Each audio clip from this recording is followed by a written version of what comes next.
Hello, Airsoft friends. I got a bit of bad news. You may remember I showed off that cat Simba before. Well, he managed to get in like the clothes washer, and it turned on, and he got shrunk into this little thing. Isn't that insane? Poor little puss. Are you okay? He's doing better though. He's starting to come to terms with how big everything is around him. And hopefully that will be. Ow!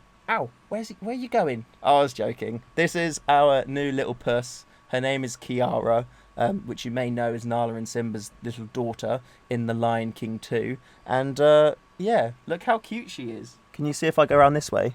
There you go. Look. Say hello to everyone. Hello. I'm going to take her away now. Don't worry, Simba's fine. He didn't go in the washing machine. It was just a joke. All right, Kiara, come on, let's go. Hello Airsoft friends, and welcome to this video today, where today we're going to be talking about something which, I don't know, I've got very mixed feelings about, and I guess there's probably a few reasons why I've got mixed feelings about it, and that is teching airsoft guns, or as this fancy title says,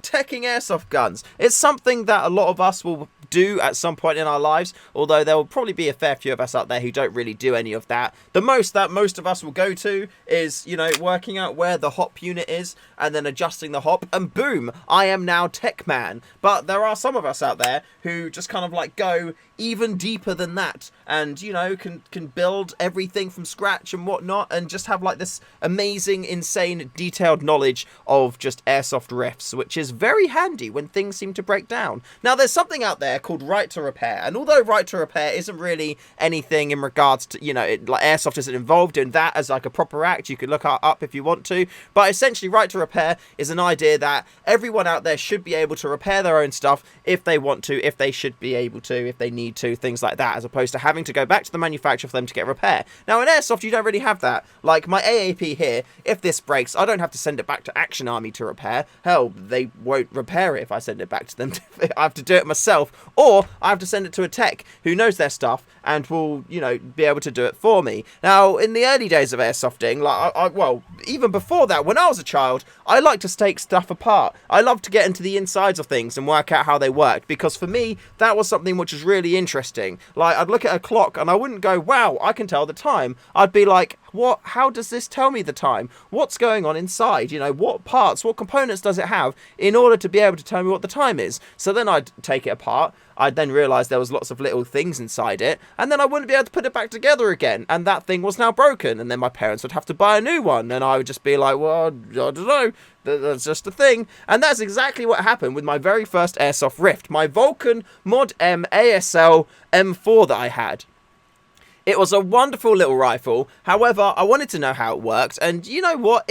I'm happy that I did that, because I learned a lot from it. Needless to say, I took it apart enough times and upgraded it enough times where it eventually just didn't work at all. And to be fair, looking back now with my knowledge, it probably would have been easy to have fixed. All we needed to have do would have, you know, probably get like a brand new screw set, replace the rounded screws off that I'd done, put a, like, and some other few little bits like that, maybe like a piston, the gear set was all fine, things like that. Anyway, I sold it off for like super cheap, and whoever bought it would easily have been able to have got it working again for probably about like 40-50 quid, you know, so they got a bargain. But these days, there are very specific things which I'm kind of like willing to tech and fix myself. For example, M4 gearboxes, I bloody hate. I do not like working with M4 gearboxes. I will only take them apart if I'm doing something very small, very easy, very quick, or if it's going to have like a big difference. But even then, I'm a little bit like, I kind of don't want to do this. Other stuff like, you know, this AAP here, actually something broke inside there. I'm still not really too sure what broke. However, I've got it fixed now. Smalls Airsoft Tech fixed it for me, and I'm going to talk about him a little bit later on more. But he fixed it, and this was something which I was just like, I can't be bothered. I don't have the time. I don't want to, you know, learn how to take all of like that little trigger unit bit apart, what goes where, because I imagine there's lots of little springs and stuff like that, and I just don't want to have to spend the time to learn that, because I don't expect to have to take this apart loads to fix it again and again and again and again. So pistol trigger units are one. The Mark 23, the Glock, my AAP, I'm not interested in getting into those. M4 gearboxes, not interested in getting into those. I am okay, however, with like bolt action snipery type things. So bolt action sniper, like hop units, the barrel systems, you know, the bloody like pistons, cylinders, that stuff I'm okay with, because there's not that many parts in there. It's quite hard to mess them up. It's, you know, it's easy generally to like work with. If you want to cut a spring down, fine, no problem. Take it out, cut a little bit off, put it back together, test it a few times, and then rinse and repeat, and that's fine. With M4s and stuff, depending on the M4, it can be a bit more of a pig. With my little Aries M4, with this little guy here, it is actually a joy to do that, because all I need to do is undo the screw that holds the buffer tube on, and then I can just take the spring out just like that, and then I can snip a bit, put it back in, boom, boom, boom, boom, boom, and then, you know, I can work out how much I need to cut off the spring in order to make this perfect. For those of you who are curious, this is a 229mm barrel in there. It has an M110 spring, and I've cut it down 2 3/4 coils, and now it's like perfect, like 343 FPS, something like that.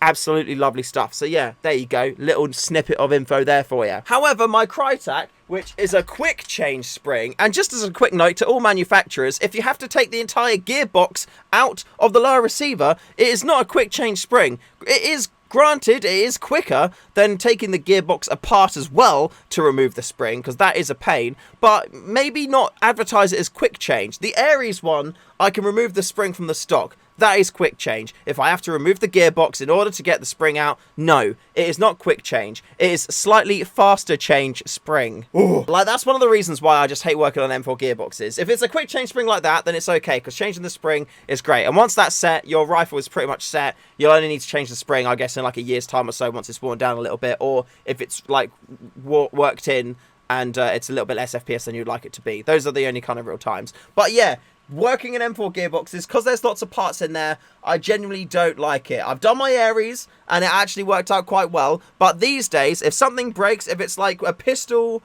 like trigger unit, something like that, or if it's like more intricate stuff in like a gearbox, which is not in a quick change spring unit, then I will send it off to a tech, because they love that kind of stuff. And I'm just kind of like done with it. If somebody could say to me, here's all your stuff, it's working great, and just go and use it in the field, you know what I would do? I would probably kiss them on the mouth and, you know, make them like it.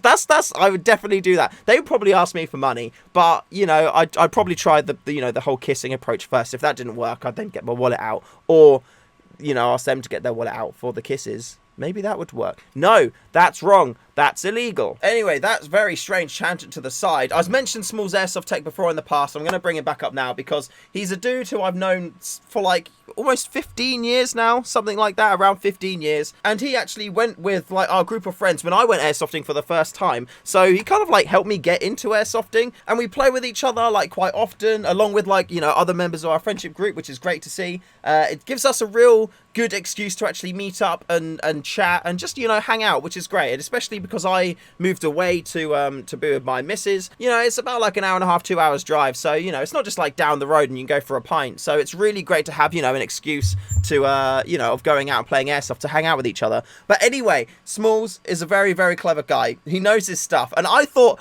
I was good on the whole tech side of things. And when I would fix something, I'd say to someone, oh yeah, it was like that part that was broken, so I got a replacement part, and then it was okay, and that's it. But that pales in comparison, because when he started doing his tech work, like legit tech work, he sent me a form and said, is this okay? And it was just like, oh my god, there was boxes for everything. There was like a box which was like description given by customer, parts received from customer, initial inspection notes, work carried out notes, parts, and I was just like, this is so... what? Oh my god, this is like so detailed. And it was like, you know, naming each individual kind of like component as to what they were. It wasn't just like spring and trigger, it was like, you know, the blah blah blah spring. And I just realized at that point that there is such a far deeper level to airsoft teching than I'm at. That I thought I was pretty good at it, but there's just this insane deeper level of knowledge and understanding, which I'm just like, wow. So yeah, whenever I get an issue now and I need it fixed, I just send it to him, generally speaking. Like, if it's like a hop unit for a sniper or a pistol or a cylinder or something like that, or like a little upgrade, like those kind of things, then I'll do it myself, because I quite enjoy that as well. It's okay. Apart from when I break stuff when I'm doing an upgrade, because that's the really frustrating thing. So, yeah, I recommend him. If you want to use him, then please do. I'll put some details in the description below.